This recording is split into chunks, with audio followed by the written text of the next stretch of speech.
প্রিয় দর্শক আসসালামু আলাইকুম। আপনারা কেমন আছেন? প্রিয় দর্শক, আশা করি সকলেই আল্লাহ তাআলার অশেষ রহমতে ভালো আছেন।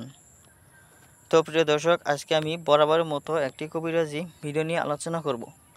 তো প্রিয় দর্শক, এই ভিডিওটি যদি আপনাদের ভালো লেগে থাকলে তাহলে অবশ্যই বন্ধুরা আপনারা আরও অন্য সকল মানুষের কাছে পৌঁছে দিবেন। তো বন্ধুরা, যারা বিভিন্ন রোগে ভুগে আছে তাদের সাথে যদি বন্ধুরা এই গাছটি পরিচয় করে দেন তাহলে তারাও আপনাদের মতো উপকার পাবে। তো বন্ধুরা, আসুন এই গাছটি সম্পর্কে আপনাদের পরিচয় করে দিই। তো বন্ধুরা, আপনার স্ক্রিনে দেওয়া যে গাছটি দেখতে পাচ্ছেন, তো বন্ধুরা এই গাছটির নাম হচ্ছে রসবড়ি বা ফটকা গাছ বলা হয়। তো বন্ধুরা, আপনাদের অঞ্চলে এই গাছটিকে কী নামে ডাকা হয় আপনারা তা কমেন্টের মাধ্যমে জানিয়ে দিন। তো বন্ধুরা, আপনারা দেখতে পাচ্ছেন এই যে ফটকার মতো ফল রয়েছে। তো বন্ধুরা, আপনারা চাইলেও এই ফটকার মতো ফলগুলো নিয়মিত সকালবেলা ও সন্ধ্যাবেলায় খালি পেটে সেবন করতে পারেন। ইনশাল্লাহ সন্ধ্যাবেলা ও খালি পেটে যদি সেবন করেন আপনারা 100% কার্যকরী উপকার পেয়ে যাবেন।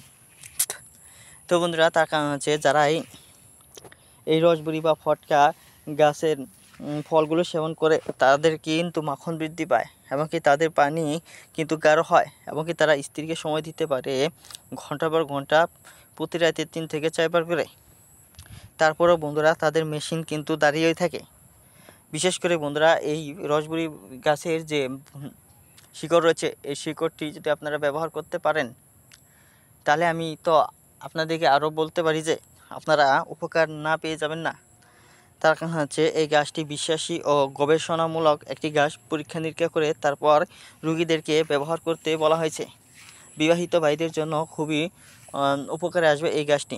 তো বন্ধুরা, আপনারা এই শিকড়টি কী করবেন, ভালোভাবে টেনে তুলবেন কাউকে না জানিয়ে।